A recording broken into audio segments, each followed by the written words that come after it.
Deu resultado. Se não alcançou, você não precisa analisar a conduta dele. Ele terá automaticamente o dever de reparar o dano. Basta provar o fato, o dano e o nexo causal. Elimina-se a discussão da culpa. Ok? Vamos à nossa quarta pergunta. Professor, o patrão tem responsabilidade por culpa presumida pelo ato do empregado? Opa! Cuidado, hein? Muito cuidado com isso aqui, principalmente para quem estudou na vigência do Código Civil 16 ou mais. Para quem está lendo livros ainda que foram escritos lá na vigência do Código Civil 16 e que não foram atualizados. Tem muito, hein? Cuidado, gente. Antigamente, a responsabilidade do patrão pelos atos do empregado era responsabilidade civil subjetiva por culpa presumida. O que isso queria dizer? Que antigamente, caso o empregado causasse um dano a outrem, o patrão, o empregador, ele seria presumivelmente culpado. Observe que isso não é responsabilidade objetiva. Isso é responsabilidade civil por culpa presumida, que nada mais é do que uma forma de responsabilidade civil subjetiva, onde nós temos uma inversão do ônus da prova. Professor, você vai me desculpar, mas aqui complica um pouquinho. Seja um pouco mais claro, explica um pouquinho melhor isso aqui. Então vamos lá.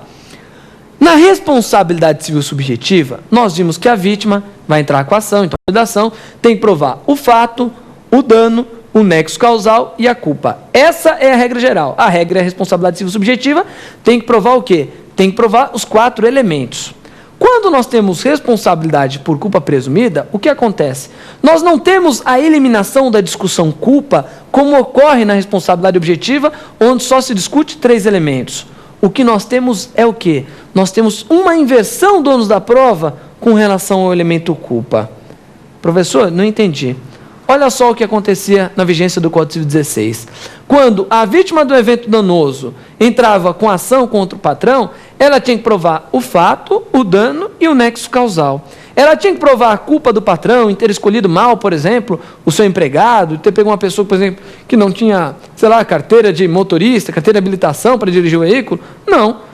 Na vigência do Código atual, não precisa provar isso. Na vigência do Código Civil 16, também não precisava provar. Só que o que acontecia? A vítima provava o fato, que esse fato gerou um dano, o nexo causal, a relação de causa e efeito entre esse fato e esse dano, e, com relação à culpa do patrão, invertia-se o ônus da prova.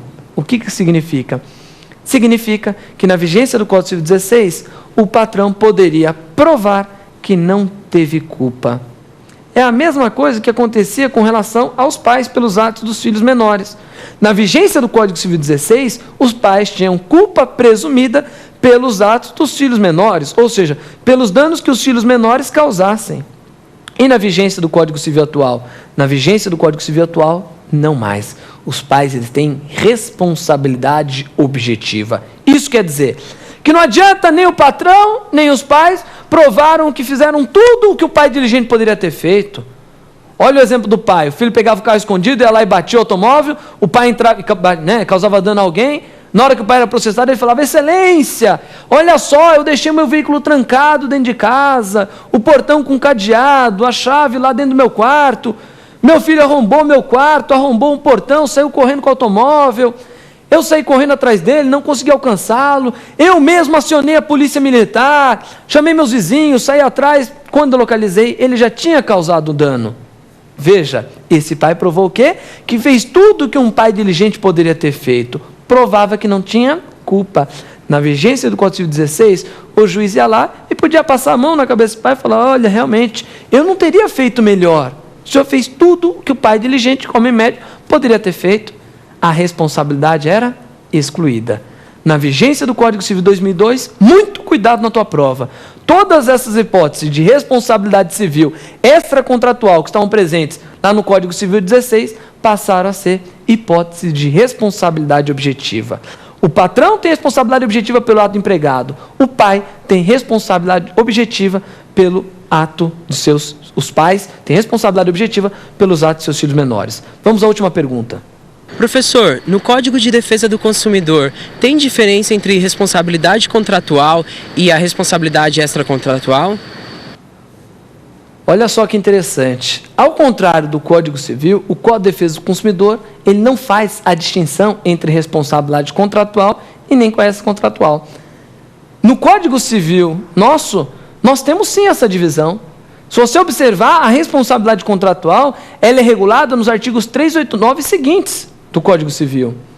Já a responsabilidade extracontratual, ela vem regulada onde? Nos artigos 186 e 188, na verdade, ali da definição de ato ilícito, e depois, com profundidade, nos artigos 927 e seguintes. Então, vejam, existe sim esse tratamento diferenciado.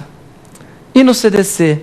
No CDC não foi feita a distinção entre a responsabilidade contratual e a extracontratual. Isso por quê?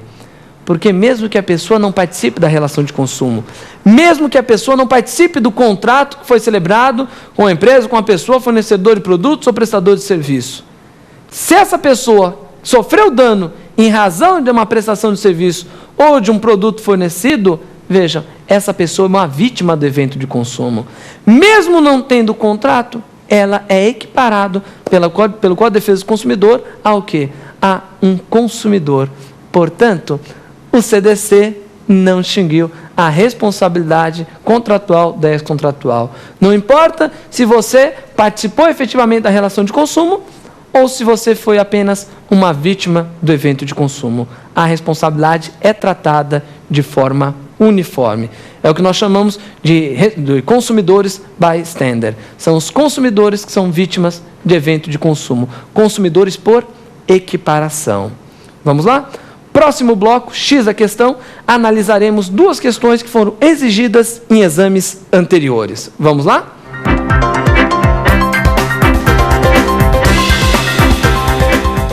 Vamos agora analisar as duas questões exigidas em exames anteriores. A primeira questão dizia, no enunciado, a respeito do ato ilícito, assinale a opção correta. Então vejam, a questão estava procurando a alternativa correta. A alternativa A dispunha que ato ilícito é o que se pratica de acordo com a ordem jurídica, mas que viola direito subjetivo individual, apto ao causar dano material ou moral a outrem. Opa, meus amigos, olha lá a primeira parte, que era o principal da alternativa. Ato ilícito é o que se pratica de acordo com a ordem jurídica? E aí, hein? Essa afirmação aí, ela é verdadeira? Quando uma pessoa age de forma ilícita, ela está agindo de acordo com a ordem jurídica? Deixamos bem claro aqui durante a nossa aula, durante a primeira parte, a exposição, não é mesmo? Que o ato ilícito é aquele que está contrário à ordem jurídica. A pessoa age violando o nosso ordenamento jurídico, violando a lei, a moral, a ordem pública ou os bons costumes. Portanto, essa primeira alternativa é a alternativa incorreta. Vamos procurar a correta. Vamos lá? Alternativa B. Todo ato lesivo é classificado como ato ilícito. Opa. Também pegamos exatamente nesse ponto aí, tocamos exatamente nesse ponto no primeiro bloco aqui do nosso programa e vimos que o quê, gente? E vimos que não somente os atos ilícitos podem causar dano a outrem. Aliás, nós vimos até mesmo que existem atos ilícitos que não causam dano a outrem. Pode ser apenas um ilícito administrativo, mas não chegar a ser um ilícito civil. Isso você tem que ter bem claro. Os conceitos de ato ilícito, civil, penal ou administrativo, eles não se confundem. E até mesmo um único fato, ele pode representar o quê? Um exemplo de ilícito penal, administrativo e também ilícito civil. Imagina uma pessoa que avança o farol vermelho e atinge outra pessoa, causando dano a essa pessoa. Nós teremos nesse singelo exemplo as três formas de ilícito: penal, administrativo e civil. A alternativa B, preste bem atenção no que ela afirmava o seguinte: todo ato lesivo é classificado como ato ilícito. E nós vimos o quê? Que temos atos que causam dano a outrem, mas não são classificados como atos ilícitos. O abuso de direito, poderia até discutir a veracidade dessa assertiva aqui ou não, porque o abuso de direito, ele não deixa de ser uma espécie de ato ilícito. Mas nós vimos que em algumas situações uma pessoa pode causar dano a outrem e estar diante de uma situação de ato lícito. Demos o exemplo do estado de necessidade agressivo.